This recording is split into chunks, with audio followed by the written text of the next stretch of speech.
ভাইরা, সকলের শ্রীপাদ পদ্মে জানাই আমার ভক্তিপূর্ণ প্রণাম। পূর্ণব্রহ্ম শ্রী শ্রী ঠাকুর হরিচাঁদ, পতিত পাবন শ্রী শ্রী ঠাকুর গুরুচাঁদ, মা শান্তি সত্যভামা সহ সকল হরিভক্তের শ্রীপাদ পদ্মে ভক্তিপূর্ণ প্রণাম জানাই। ভিতরের বক্স আরেকটু বাড়বে। অনাদিরাদি গোবিন্দ সর্বকারণে কারণম শ্রীমতী রাধারানী সহ সকল ব্রজবাসীর শ্রীপাদ পদ্মে ভক্তিপূর্ণ প্রণাম জানাই। টোন বাড়ায় না। প্রেমের ঠাকুর শ্রী শ্রী চৈতন্য মহাপ্রভু, নিত্যানন্দ মহাপ্রভু সহ সকল গৌর ভক্তের শ্রীপাদ পদ্মে ভক্তিপূর্ণ প্রণাম জানাই।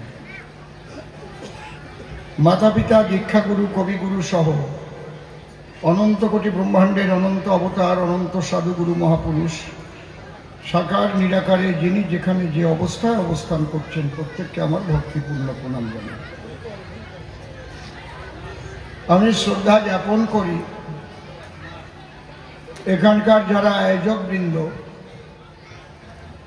যারা বহুদিন ধরে এই অনুষ্ঠানটাকে ধরে রেখেছেন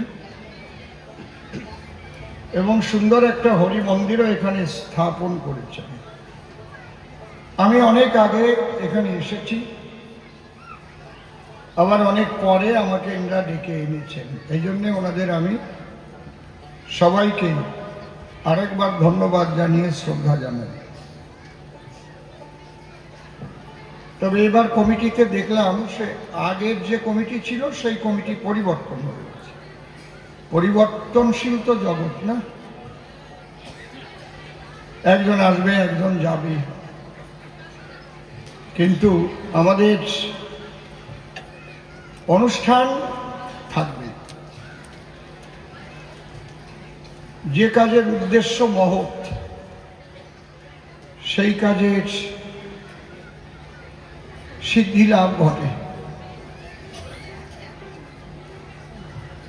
এখানে যে মতুয়া সম্মেলন, এই সম্মেলনের একটা সবচাইতে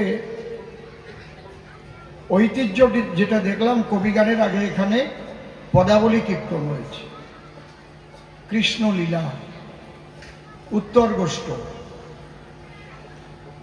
এইটা বিশেষ করে মতুয়াদের মধ্যে হয় না, কিন্তু এটা দেখে আমার আরো বেশি আনন্দ লাগলো যে আমরা সবাই যে সনাতনী, রাম কৃষ্ণ গৌরাঙ্গ হরিচাঁদ, যেই যার ভক্ত হও না কেন, ভক্ত হও, বিভক্ত হয়ে না। বিভক্ত হয়ে গেলে নিজেরা দুর্বল হয়ে যাবা। দেখেন, আমরা কথায় কথায় বলি আমাকে ওই দেশে গোলা ভরা ধান ছিল, পুকুর ভরা মাছ ছিল, আম বাগান ছিল, আম পেড়ে পেড়ে খাতাম, তারপরে বাসারি নৌকো ছিল, খেওলা জাল ছিল, এই দুপুরের আগে খেপ দিয়ে কয়টা মাছ ধরে আনিয়া নাতারি পাতারি শাক দিয়ে কাঁচা লঙ্কা চিরিয়ে কয়টা জিরে দিয়ে কি সুন্দর রান্ধিয়ে বসে খাইছি। ফ্যান তেলানি রান্ধিও তা ভাল লাগিছে, কয় না? হাসিয়ে পড়তেছে, মিথ্যে কথা নাকি? না, সত্যি কথা তো নাকি? আমাদের সব কিছুই ছিল, এগুলো আমাদের খুব মনে আছে, ভুলি নাই এগুলো। যারা যারা বৃদ্ধ মানুষ আছেন, বৃদ্ধা মানুষ আছে, যারা এদেশে জন্ম নিয়েছে, তারা তো এগুলো জানে না। কিন্তু দেশ কেন ছাড়তে হয়েছিল এই কথাটা ভুলে গেছে। হায় হায় রে, তুমি তাহলে দেশ ছেড়ে এলে কেন? এত কিছু ছিল, তোমাকে কেন সব ফেলে আসতে হলো? 14 পুরুষের ভিটে বাড়ি ফেলে আসলে কেন? আমি যদি প্রশ্ন করি, যারা নবপ্রজন্ম, তোমার বাপ ঠাকুর দাদা এলো কেন? দূর, সমস্ত আমরা জানি নাকি? এরকম বলে না? বুঝতে পারছেন? আমি 18টা রাজ্যে ঘুরেছি উদ্বাস্তু আন্দোলন করতে গিয়ে ভারতের। দেখেছি মানুষের দুর্দশা এবং তারা কত কষ্ট করে পাহাড় জঙ্গলের ভিতরে তাদের যেভাবে গাড়ি ভরে ভরে ফেলে দিয়েছিল, সেখানে জঙ্গল কেটে কেটে তারা সোনার ফসল ফলিয়েছে। এখন 75% মানুষ মারা গেছে না খেয়ে। তাহলে এগুলো ফেলে আসতে হলো কেন? শুধু একটার জন্য আসতে হলো, ধর্ম রক্ষা করার জন্য। হরি বল। নাকি যদি এক খণ্ড ছোট্ট এক পিস গরুর মাংস খাতে পারতি আর আশা লাগতো? কথা কও, সত্যি কথা কও। আরে কথা কয় না কেন? কারা আশা লাগতো কি? তোমার খালি একটা দোষ, তুমি হিন্দু, এই জন্যই তোমার চলে আসতে হয়েছে। এইটাই মনে নাই। আশা লাগতো না, খালি হিন্দু ওই কথাটা না করলে আর আশা লাগতো না। আমরা এখন বাংলাদেশের পরিস্থিতি দেখতে পাচ্ছি, হিন্দুদের কি পরিস্থিতি।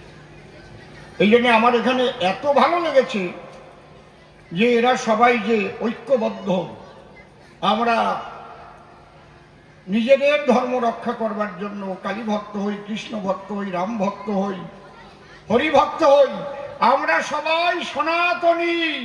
বলো আমরা সবাই, আমরা সবাই, আমরা এইটা যেন মনে থাকে। নিজেদের ধর্ম রক্ষা করবার জন্য নিজেরা ঐক্যবদ্ধ থাকবেন, তাহলে আপনারা সবল থাকবেন, তাই নাহলে কিন্তু দুর্বল হয়ে যাবেন। জয় হরি বল। এই জন্য কমিটিকে আর একটা ধন্যবাদ জানাই, কারণ আমিও তো আগে কীর্তন গান গাতাম। আমার কীর্তন শোনো নাই তোমরা? আরো 40-45 বছর আগে। কি শোনো নাই? নাচিয়ে নাচিয়ে গাতাম। হ্যাঁ, রামায়ণ গান গাতাম না? শোনো নাই? তাই আমি তোমাকে মানুষ না? আরে কপাল। এই সনাতন ধর্মে সাধনার স্বাধীনতা আছে। এখানে আমরা কুমির পূজা করি, করতাম না, এখন হয়তো ভুলে গেছি। কি মাসে কুমির পূজা জানো?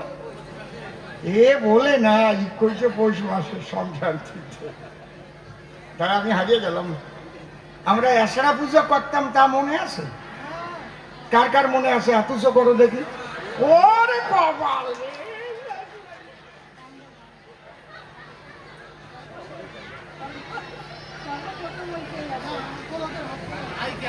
আমি এই এত বছর গান গাচ্ছি, এত সুন্দর আসর আমি এখনো জীবনে পাই নাই।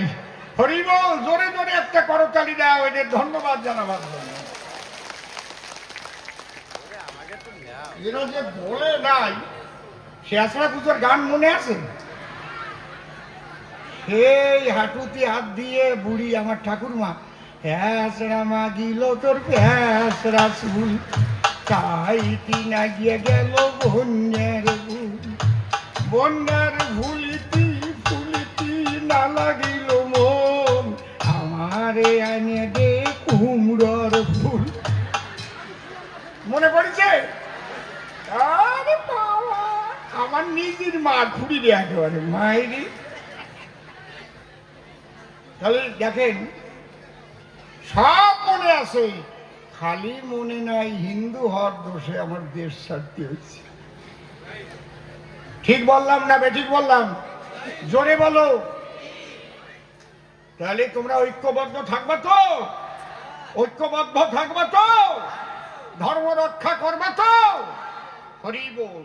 জয় হরিচাঁদ, জয় গুরুচাঁদ, তারুকচাঁদ, হীরামন গোলকচাঁদ, অশ্বিনী গোপাল চাঁদ।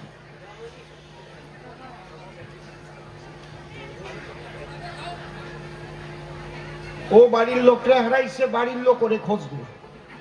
উল্টো কল দেখতেছি, ও তো কান্দে বেড়াবে, বাড়ির লোক খুঁজবে আমার মাইটা গেল কোনে। আমার দ্বারা কেউ না থাকলে আমার গাড়িতে করে নিয়ে যাবেন করে। কি নাম? কি? জয়া বিশ্বাস। বাড়ি কোন জায়গায়? ওই যে বাড়ির লোক, ওই যে। উনি গানে আসে এক কোনায় বসে বসিয়ে চেয়ারে পড়িছে হাসিয়া। জয় হরি বল। সত্যি আপনাদের দেখে আমার মনটা ভরে গেছে, অনেকদিন পরে আসলাম। আপনারা একটু সামনে এগোয়ে এগোয়ে বসবেন, তাহলে আরো অন্তত 200 মানুষ বসতে পারবে। একটু ফাঁকা ফাঁকি না রেখে মাখামাখি করে বসেন। একটু এগোয়ে আসেন সবাই। আরে জায়গায় বসে বসতেছি, এগোয়া। এগো আগো মা, সবার আমি পায়ে হাত দিয়ে বলছি, বাবা মা সবাই একটু এগিয়ে আসেন, অনেক জায়গা বেরিয়ে যাবে, দেখবেন অনেকে দাঁড়িয়ে আছে। আপনাদের এখানে অনেকদিন আসি না তো, অনেকে আসছে। জয় হরি বল,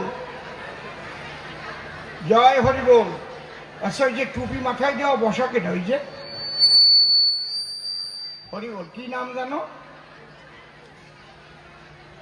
কি নাম?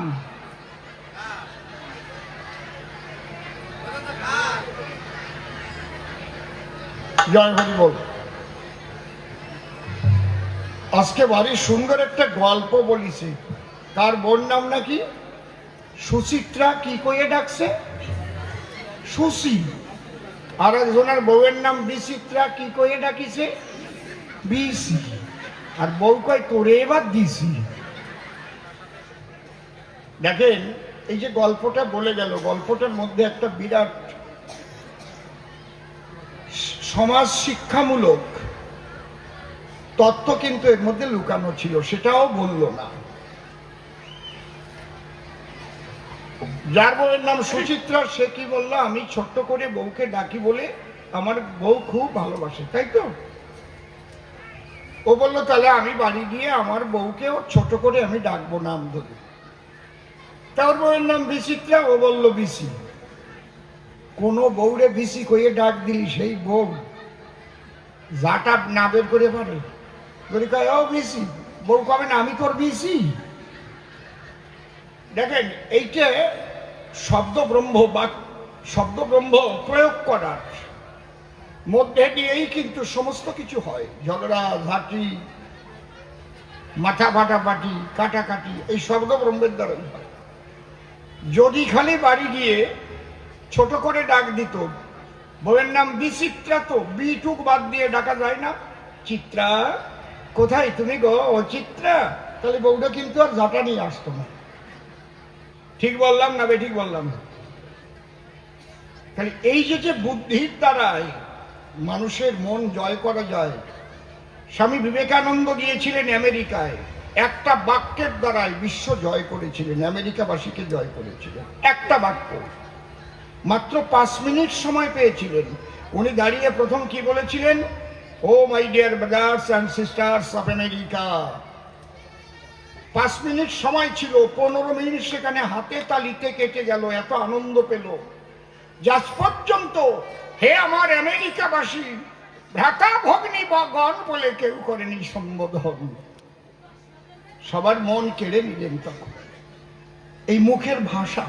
এই জন্য আগে আমাদের বুড়ো বুড়িরা বলতো, এই মুখে কিলচর খায়, আবার এই মুখে দুধ ভাত পায়, কত না? এইটা হিসেব করে যদি চলা যায়, সংসারে গন্ডগোল কম হয়। বোঝা গেল? একটু হিসেব করে শব্দ প্রয়োগ করতে হবে। ও খালি চিত্রা বলে ডাক দিলি আর কোনো ঝামেলা ছিল না। ও দেখে কয় ও বিসি, বউ কয় তোরে বা দিছি, ওই আয় তোরে আগে শেষি। বুঝেছেন? এইটা জীবনে লক্ষ্য করে চলবেন। এই যে গল্পটা, আলাপ ব্যবহার শব্দ প্রয়োগ, এর মধ্যে দিয়েই কিন্তু সমস্ত কিছু লুকানো থাকে মানুষের, সেইটা খেয়াল করবেন। আমি একখানে গান গাবো, ভালো ভালো প্রশ্ন করেছে। একটা প্রশ্ন কমিটির প্রশ্ন, কলি আর ধর্মের প্রশ্ন। ওনারা আজকে ধর্ম আর কলি পালা দিতে চেয়েছিল। আমি বললাম খালি ধর্ম আর কলি হলি তো ঠাকুরের কথা বাদ পড়ে যাবে একদম। আমরা ধর্ম কলির টাচ রাখবো, সাকার নিরাকারের টাচ রাখবো, মতুয়া তত্ত্বের টাচ রাখবো, সমস্ত কিছু দিয়ে সুন্দর একটা মিষ্টান্ন রান্না করে নিয়ে সবাই বিতরণ করার চেষ্টা করবো। হরি বল, ধরে দিয়ে নেই।